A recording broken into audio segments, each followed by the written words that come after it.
Eh bien, nous allons parler maintenant dans notre séquence Europe avec les élèves donc du certificat spécialisation cinégétique au lycée agricole de Vire de la migration des oiseaux en Europe. Ils sont deux à être avec moi aujourd'hui. Ils sont donc en cinégétique au lycée agricole. C'est bien ça. Est-ce que vous pouvez vous présenter à nos auditeurs ? Donc bonjour, je m'appelle Florian, j'ai 20 ans.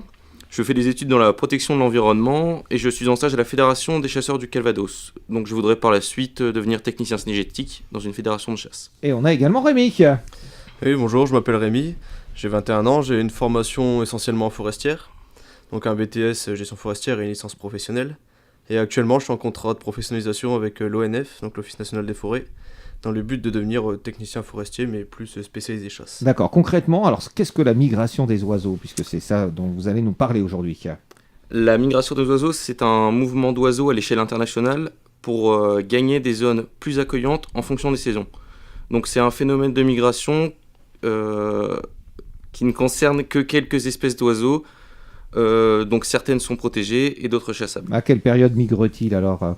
Alors la migration se déroule en 2 étapes. Tout d'abord, il y a la migration vers les zones de nidification, qui se déroule principalement en fin d'hiver jusqu'au début du printemps, en fonction des espèces.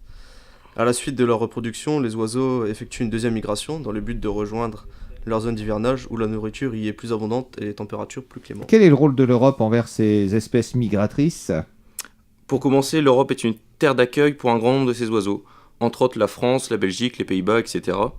Elle assure à travers différents textes de loi une protection pour les espèces migratrices, mais elle peut aussi participer à la protection de leur habitat grâce à des subventions. Dans le département du Calvados, quelle espèce migratrice peut-on observer alors ? Alors on peut observer facilement les oiseaux d'eau, donc le long du littoral, ou dans les terres à travers différentes réserves, donc, comme notamment la réserve naturelle nationale de Boguillot, la réserve ornithologique de Saint-Sanson, ou tout simplement en se promenant le long des zones humides.